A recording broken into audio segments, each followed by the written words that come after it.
Cristana. Wristwear by Seconda sponsors the big reunion.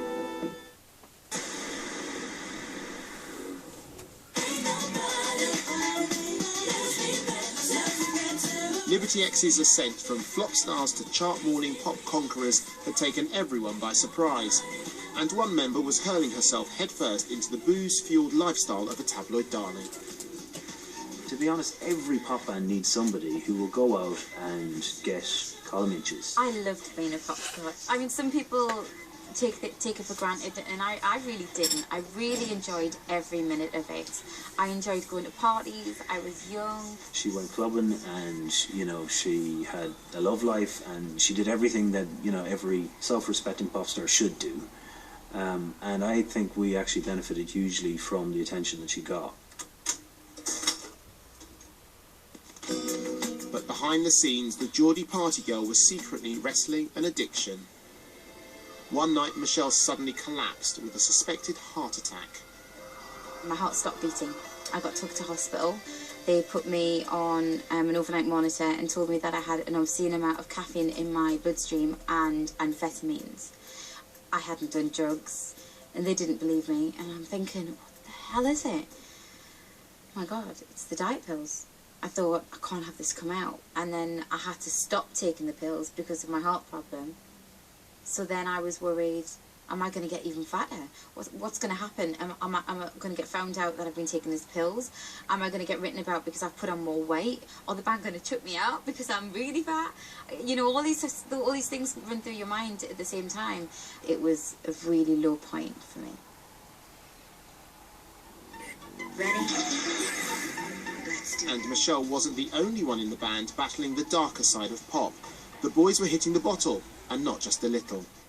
I just liked to drink, and I just thought it just got me up for it. You have this high from performing, and your choice is to try and, you know, to allow yourself to kind of crash straight away afterwards, or to do anything you can to suspend that high.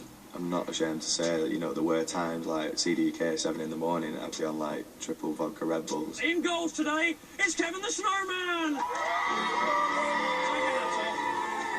Take your hats off. Oh, doesn't he look lovely? The time all went into one, so it didn't really matter when I drank. It's down! I'm pretty laid back, so when I'm tired, it's hard for me to hide it.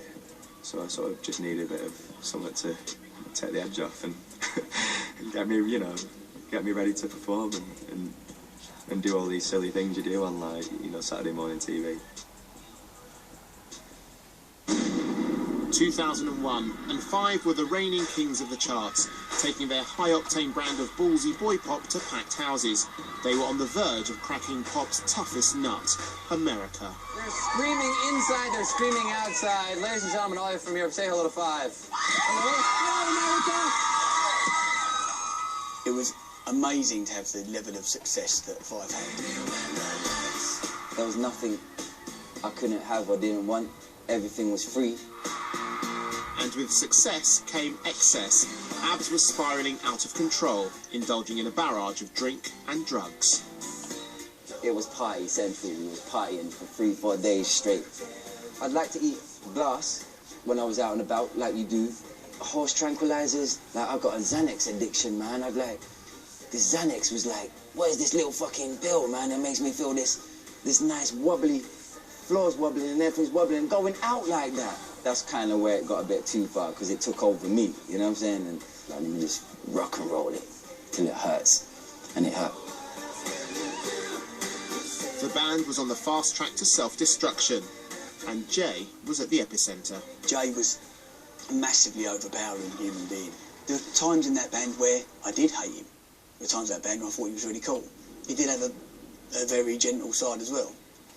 But he's a Gemini, so he's like 2 people. One of them was like salt of the earth. The other was a complete cock.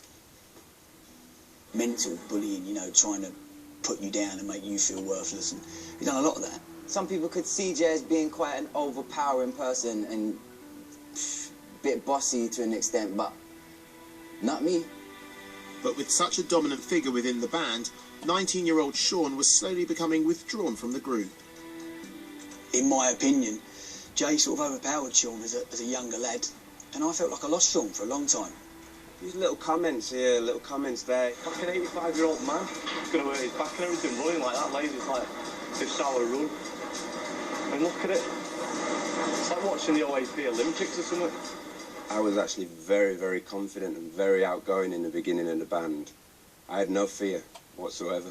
But I became the unconfident one. I became the insecure one. I let the external environment destroy me.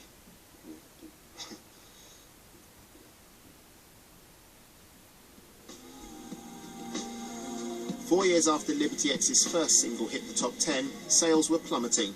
So they released a ballad, as one does. But it was a risky decision as it marked a new direction for the band known for ambitious dance moves. I didn't think we should release it. It was a departure from what we'd been doing before. I thought Liberty X fans wouldn't really get it. Turn over cameras, please, and run playback. We've been walking up a train track since 4 o'clock this morning. It's going to be one hell of a video. Sadly for us, it just didn't do well. And that sort of was the beginning of the end of our relationship with B2, I think. We were the most expensive band on their books. Think of us as a bank. If you're not really offering return on investment, what's going to happen? And it's a bit like an old dog, I guess, that you've got to keep taking to the vets. It starts costing you loads of money. You're not getting anything back. You can't even take it for a walk anymore, so you've just got to put him down. That was us.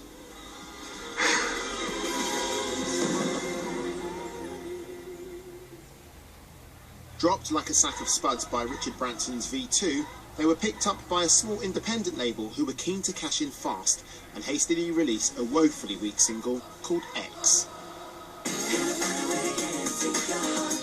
Previous videos were shot in exotic Caribbean destinations. But the spot marked by X was a clapped-out studio in Acton, West London. We'd gone from having video budgets of 200 grand, like crazy money, to being signed to a label that basically had no money at all. So we had no budget for videos. The video was one of the worst ever made. This is just a whole new level of shite. It was embarrassing. And there was worse to come. With little radio play, X only just scraped into the top 50. A disaster. It was a flop. It tanked that badly that a lot of people didn't even know we released it. It was the final nail in the coffin for their recording career. 6 years after Liberty X first met on Popstars, the band called it quits. 2nd of September 2007, Burwood House, Calne. Their set at the legendary Wiltshire Crime Stoppers charity event would be their last. I think we're really fortunate to have a gig this good as our final gig.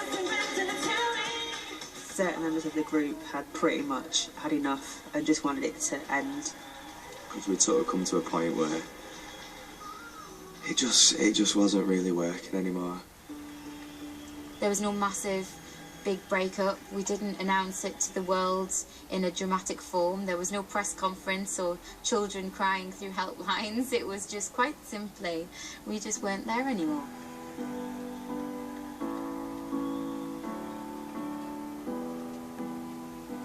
It was a bit of a anticlimax, and I remember thinking that's not the way to go out, to be honest. It's not the way to go out. Half the time people weren't really even watching. It was almost just like letting off a balloon. It was a bit surreal, really. And we just said, see you later. Well, listen, thanks very much.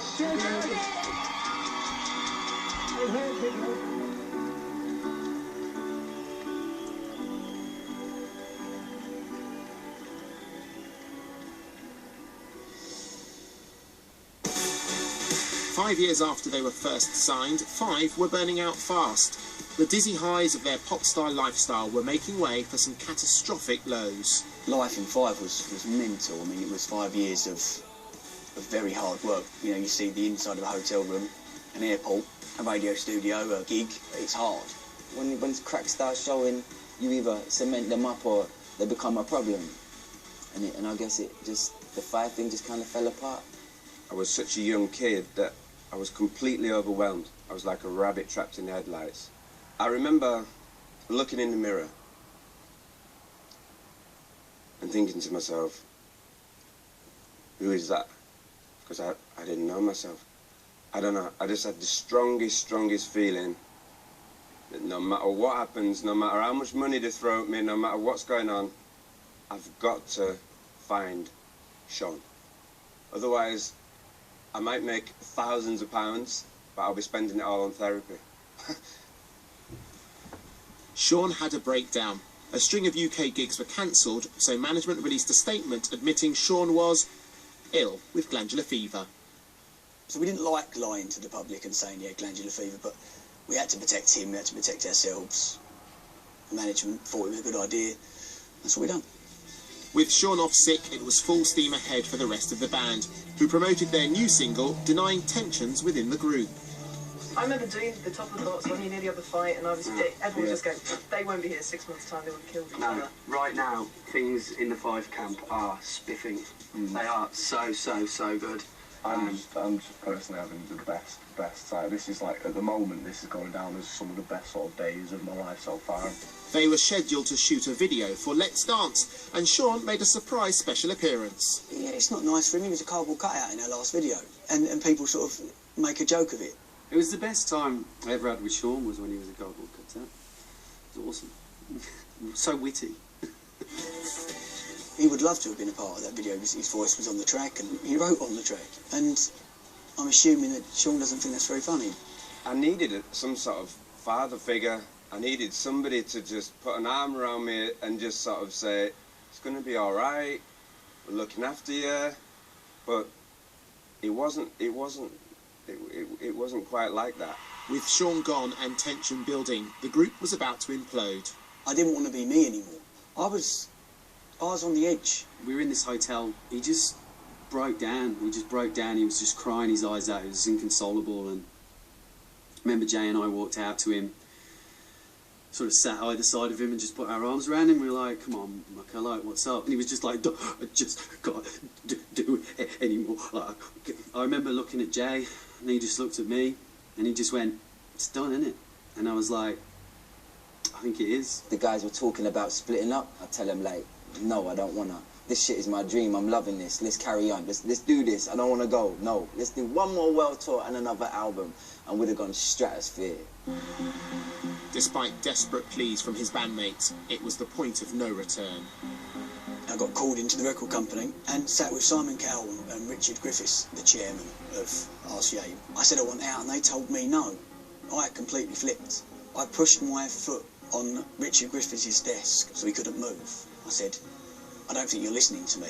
I am not going to be in this fucking band anymore. I don't know what the details were, why Scott had to do what he did exactly. Because to be honest with you, I kind of just felt a little bit like, you're taking something away from me. We quit on our peak. I mean, we was #1 at the time, and we jumped ship.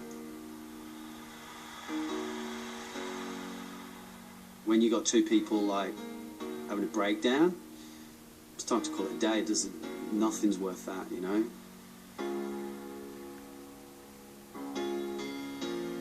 Just too much, too soon, too young.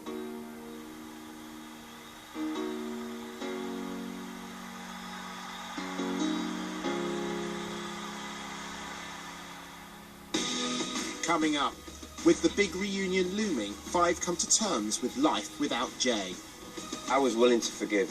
I wanted to move forward. And I was really angry. And I just don't want him to regret anything.